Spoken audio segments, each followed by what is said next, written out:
Everything is happening this week, and we need to be prepared for it. However, I don't think many people are. Over the past 3 months, everybody has wanted to know what is going on. How do they prepare? What do they do? Because again, it's all coming down to what is happening right now. Will inflation keep coming down? Are we going to see wages continue to go up? Will this banking situation really turn into a major crisis? And what are the odds of a recession? These are all things that are going to be answered this week.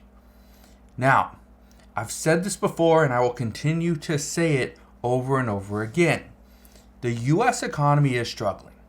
The American people are struggling. Low-income households are hurting, especially with prices continuing to go up.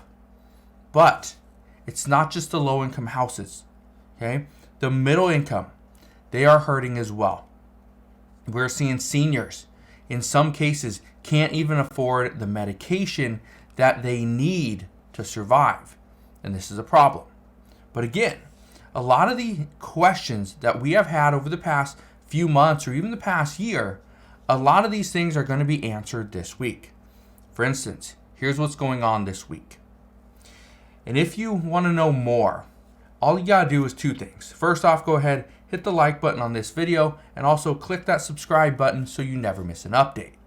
But here's what's going on this week. On Wednesday, so in just 2 days, on Wednesday, April 12th, we're going to have the new CPI report. This new CPI report is going to give us a good indication of where prices are going. The expectation as of right now is that core inflation is going to rise by 0.4% for the month, while CPI is going to continue to decline past 6% down to 5.2%. That is a substantial decline. So, any miss to the upside is likely to send the markets red.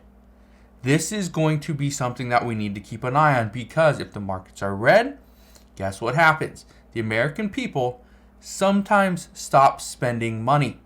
And at the end of this video, I want to explain how people are actually spending, what they are spending money on, and what they are not buying.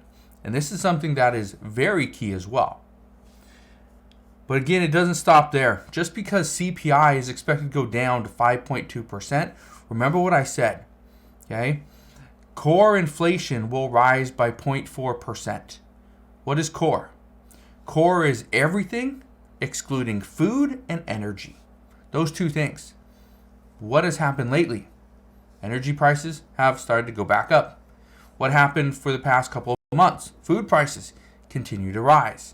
This is why these are things that we need to look into. But again, it doesn't stop there. There's something else that could send the markets red and will have the U.S. consumers worried. And that is that the banks are reporting this coming Friday. This Friday. Okay, first quarter earnings reports. These are coming out. So on Friday, some of the biggest financial institutions in the U.S. are going to report the results.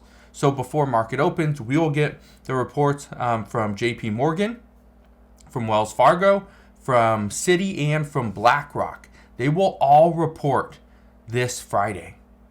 That is actually very important, because what we see from their first quarter reports, this is going to be very telling as to where we go in the future.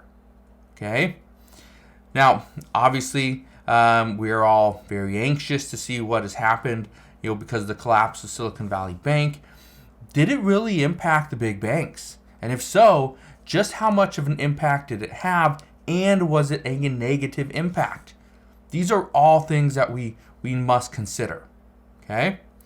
Now, after last week's jobs report, economists are now set on inflation data. This is important.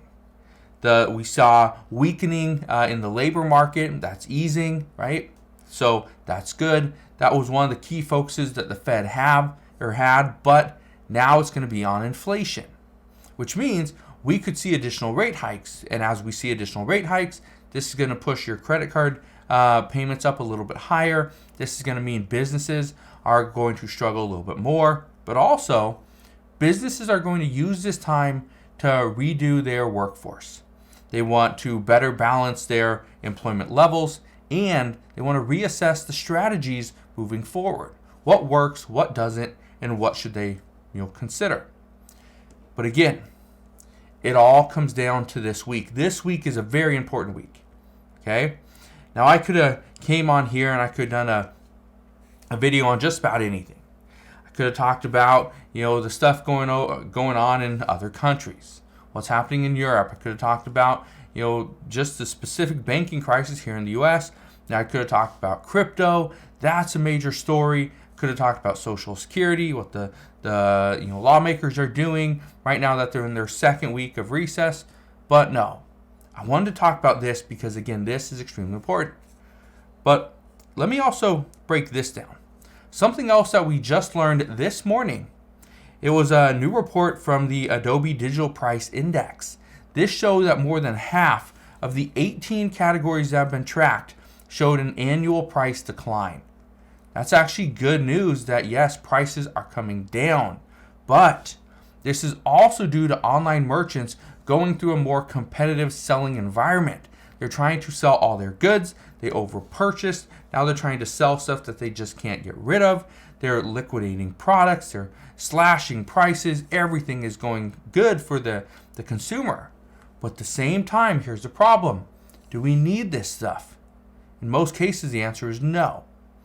But here's something that we are seeing. Consumers are still purchasing products, but the decline in online sales shows that U.S. consumers are being more cautious and spending more of their income on services, not goods. So it's interesting the way this is breaking down. And I want to just give you a quick little story. But I've talked about this in the past, but I use a person to come and help take care of my lawn and stuff like that. Well, this person was going to charge me X amount of dollars to go and thatch and aerate my lawn. And I bring this up because this is a service. They're offering their service, right? And so they're going to charge, I think it was like $280 or $300, something like that, to thatch and aerate my lawn, right? A service. But I actually went to Home Depot, and I saw that in their tool rental place, they actually had a one of the scarifiers, or the thing that does the thatching, and it was like $85. It was like a professional grade machine for $85. Okay, I bring this up because if somebody charged me, let's say $280, $300, I'll just say $300 because it's easier math. Charge me $300 for the service. Let's say 50% of that goes to thatching, and the other 50% goes to the aerating, right? So $150 for each one. Well, if I could buy the actual product, buy the tool for $80, $90, would it make more sense? This is kind of what things are coming down to. Is, okay, does it make more sense to buy the good or pay for the service? Same thing goes for example, my wife wanted to get her nails done. So she went to go get her nails done.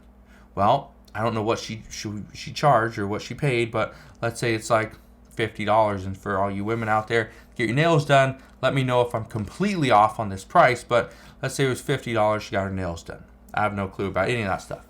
And so $50. Well, and I always ask her, well, why wouldn't you just go and get the nail polish? Why don't you just get the little file, whatever you do? It would make more sense to buy the good versus to pay for the service in that case. But for me, something with my lawn, it would make more sense to buy the good than to pay for the service. Again, just curious, but I think this is very interesting the way things are starting to turn.